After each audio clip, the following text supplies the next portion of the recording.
السلام علیکم و رحمت الله و برکاته. بینندگان عزیز و گرامی، انشاءالله امروز به یاری پروردگار میخواهم برای شما عزیزان باز یک خمیر نان ترکی را آماده کردنش نشان بدهیم. شماها بیننده برنامه های ما باشید، نواره های ما را به یاران و دوستاتان روان کنین تا که آنها هم بیننده باشند. لایک ماندن و آبونه شدن فراموش نکنین. حال بسم الله الرحمن الرحیم گفته ما فعلا در اینجا 200 میلی لیتر شیر داریم که این را در ظرف میریزیم. بسم الله. بعدا 300 میلی لیتر دیگه هم آب داریم، آب را هم همراه میکنیم. 15 گرم نمک داریم، نمک را هم همراه کردیم. اینه 12 گرم دروژ است که دروژ هم همراه میکنیم. خب حال این را آمیخته میکنیم، میگذاریم که 1 دقیقه دم گیرد. حال بینندگان گرامی 1 دقیقه گذشت. چکار میکنیم؟ در اینجا ما 1 دانه تخم داریم، تخم را میشکنیم، سفیدش را در داخل ظرف میگیریم، زردش را جداگانه، چون که زردش برای ما لازم میشود برای مثلا در بالای همین نانها شکیدن. خب این را هم آمیخته میکنیم.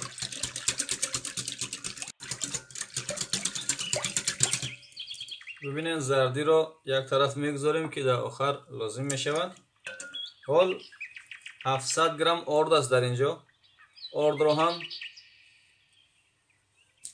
در ظرفمون میریزیم. بسم الله. 700 گرم آرد را ریختیم. حال چیکار میکنیم؟ با دست خمیر میکنیم این را.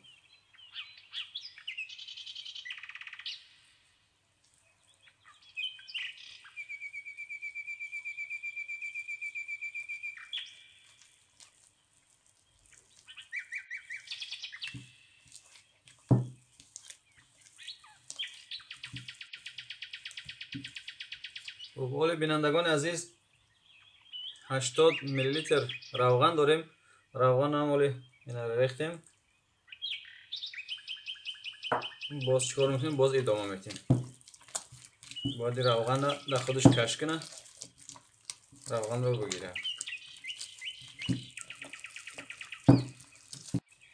ببینید بینندگان عزیز این خمیر هم خیلی نرم میاد. فقط ما یک کمتر آرد دیگه ضرورت داریم. اینجا یک 60 گرم آرد دیگه گرفتگی هستیم. این را همش هم خیلی همراه میکنیم. باز این را میخیلیم دیگه. آرد زیاد لازم نمیشود چون که نان که است یک ذره نرم باید باشه، ملایم باشد خمیرش.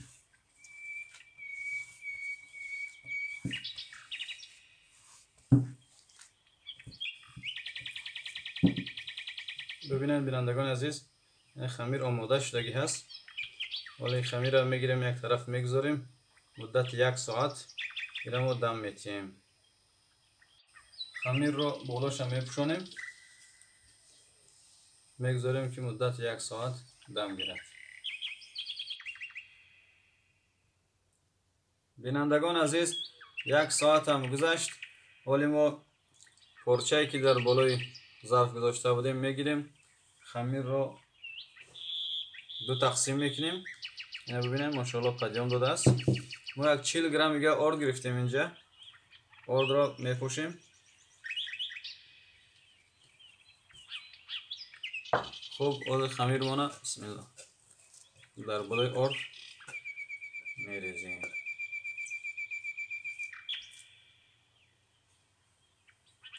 خب بینندگان عزیز ایرا ببینید که خمیر چقدر نرم است، ملایم است. این همین خیلی میاد. ایرا 2 تقسیم میکنیم. خب این 2 تقسیم که شد، می آرد که اینجا داریم، همین آرد خمیر مانه این از زولاشه گرفتیم یک طرف گذاشتیم. باز یک تیگه. حال اینها را میگذاریم بینندگان عزیز 20 دقیقه دم میگیرن. 20 دقیقه دم میگیرن. بالای اینها را میپوشانیم. بینندگان عزیز 20 دقیقه هم گذشته است. سرچاق بالای خمیر رو گرفتیم. اینه ببینید ما در لیستمون در زیرش کاغذ موندیم. ولی خمیر بسم الله یکش میگیریم چون که زیاد شتله است. ببینید اینا دایره تونه میکنیم خمیره.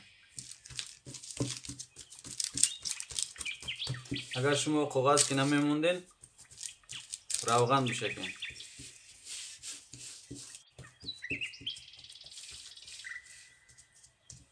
ببینید در لیست گرفتیم خمیر رو.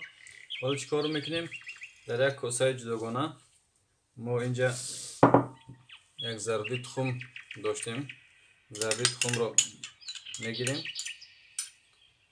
و بعد جرغات داریم. باز جرغات هم یک کمی هم میریزیم جرغات. خب اینا رو آمیخته میکنیم. این برای بالای همین خمیرمون است. خب جرغات رو ما یک کمتر در بالای همین خمیرمون میریزیم.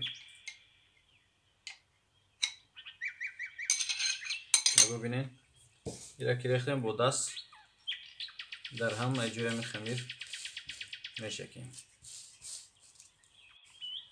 ما یک کمتر جرغات رو دهقانی ریختیم. خب به هر حال ببینید حالا چیکار میکنیم؟ اینا این همین ترتیب قطعی اینا نقش میدهیم.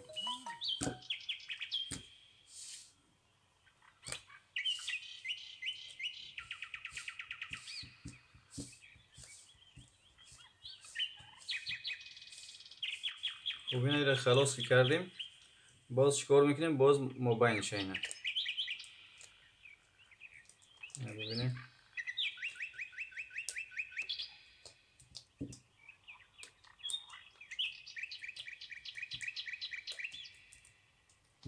اینا باز این طرف.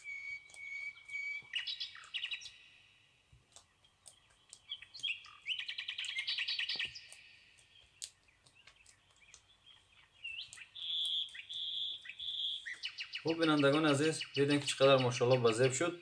بالی را میگذاریم یک 5 دقیقه زیادتر یک کمتر پدیام میتید بعد در دخوفکه میگذاریم. میره بینندگان عزیز یک 5-6 دقیقه گذشت.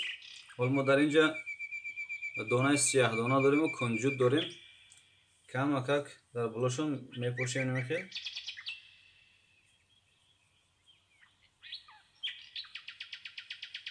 اینه با ازش چند تا که خودتون میخواهیم کم یا زیاد. این حال میبریم در دخوفکه میگذاریم در حرارت 250 درجه. در چند دقیقه که پخته شد با برای شما بینندگان عزیز گپ میزنیم.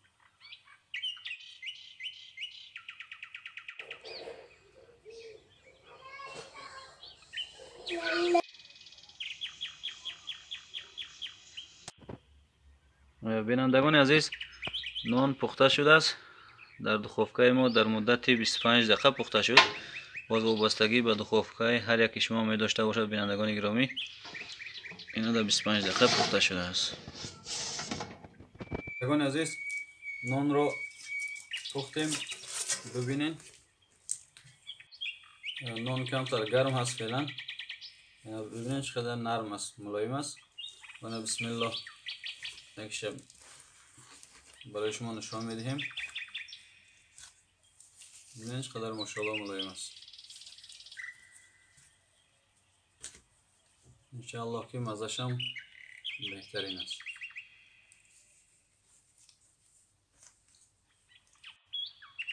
بینندگان عزیز دیدین که از اول نوار تا آخر برای شما نان ترکی را نشان دادیم.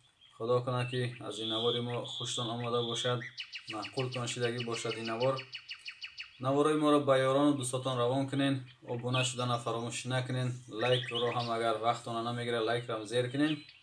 الله یار و مددگارتان باشد تا نوارهای بعدی. سلام علیکم و رحمت الله.